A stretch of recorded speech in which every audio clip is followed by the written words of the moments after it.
حضرت ابو ہریرہ اس کے راوی ہیں، ان ابی ہریرہ رضی اللہ تعالی عنہ قال قال رسول اللہ صلی اللہ تعالی علیہ وسلم من انفق زوجین فی سبیل اللہ نودی فی الجنہ یا عبد اللہ ھذا خیر۔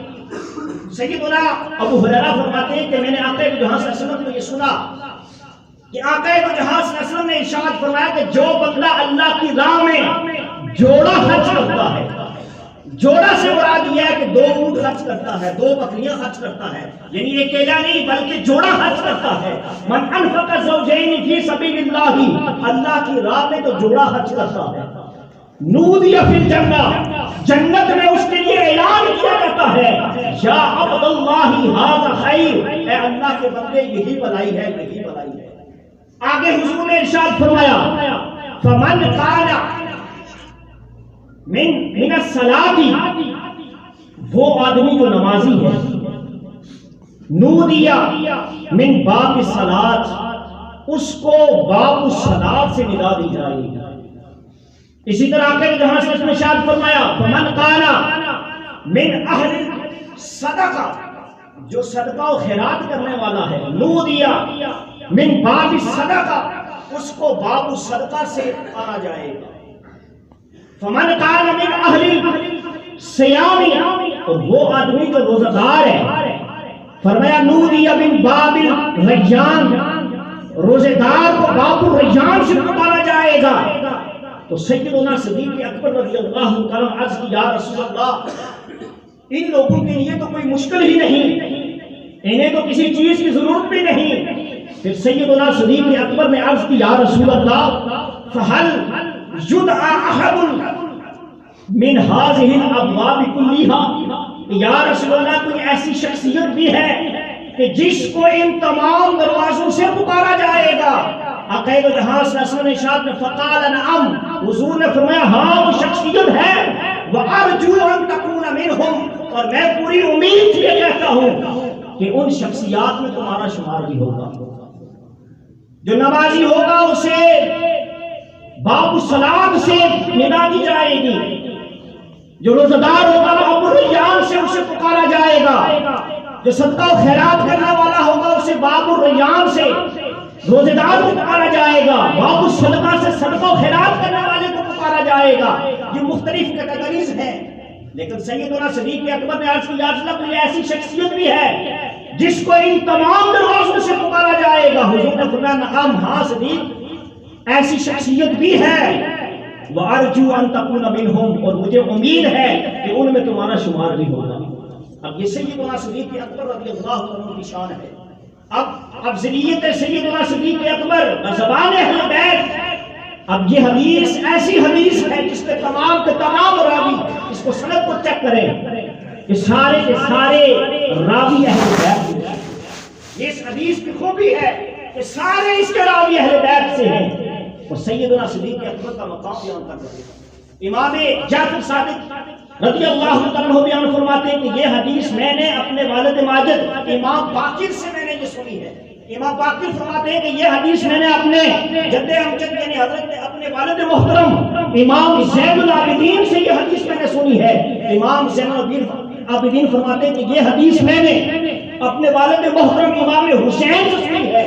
امام حسین رضی اللہ عنہ بیان فرماتے ہیں کہ یہ حدیث میں نے اپنے باپا حضرت علی شیر خدا سے سنی ہے، اور حضرت علی فرماتے ہیں کہ حضور نے فرمایا ما طلعت الشمس ولا غربت، سیدنا صدیق اکبر وہ ہستی ہے کہ ان سے بہتر کوئی شخص ایسا نہیں کہ جس پر سورج طلوع ہوا ہو یا غروب ہوا ہو، یعنی اس کائنات میں سب سے افضل انبیاء کے بعد جو ہستی ہے وہ سیدنا صدیق اکبر ہے۔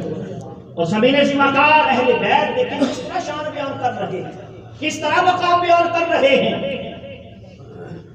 ایک روایت کے اندر آتا ہے حضرت عروہ بن عبداللہ بیان کرتے ہیں، آپ فرماتے ہیں کہ ایک دن میں نے امام باقر سے سوال کیا، سألت ابا جعفر، یعنی امام باقر سے میں نے سوال کیا عن حلیۃ السیوف،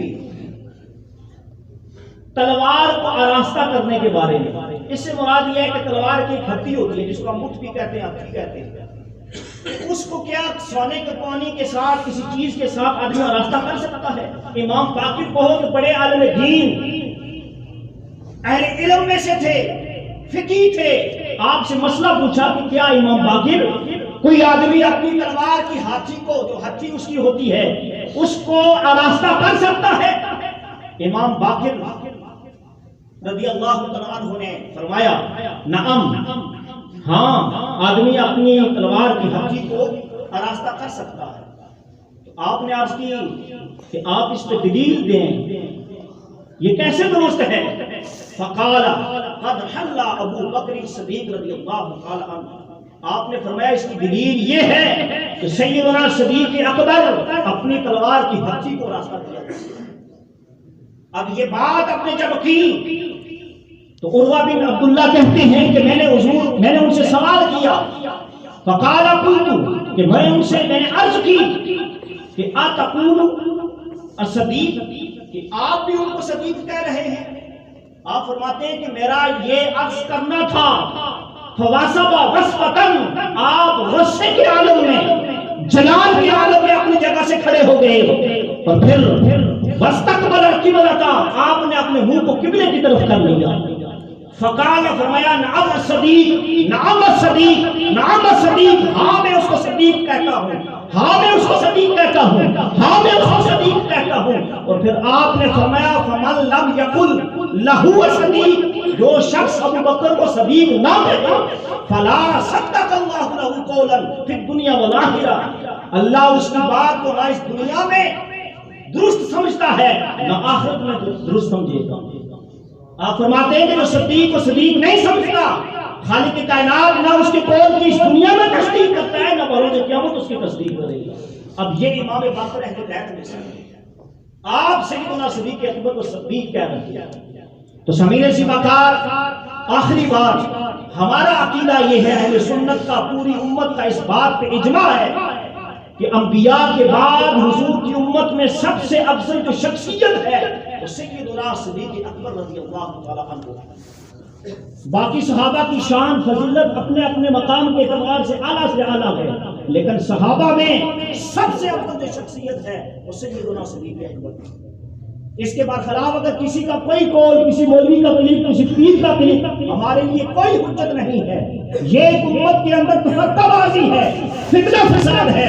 ہمارے اکابرین نے، ہمارے بزرگوں نے جو عقیدہ قرآن و سنت سے نکال کے ہم نے سامنے رکھا ہے، ہم اس کو دیکھنے والے ہیں، اس پر عمل کرنے والے ہیں، اس پر قائم رہنے والے ہیں۔ یہ آگے پیچھے سے جو باتیں نیٹ پہ، فیس بک پہ، سوشل میڈیا پہ، ان کا کوئی اعتبار نہیں ہے۔ اگر کسی کو الجھن ہے اپنے علماء اہل سنت کے پاس جائیں، ان سے استفسار فرمائیں کہ اس مسئلے کی وضاحتیں، معاملہ کیا ہے، بجائے اس کے کہ پوری سوشل میڈیا پر اپنے معاشرے کے اندر فتنہ و فساد پیدا کیا جائے۔ پوری امت کا اس بات پہ اجماع ہے کہ انبیاء کے بعد افضل البشر بعد الانبیاء بالتحقیق سیدنا صدیق اکبر رضی اللہ تعالی عنہ، آپ کی ذات گرامی ہے۔ اللہ رب العالمین ہمیں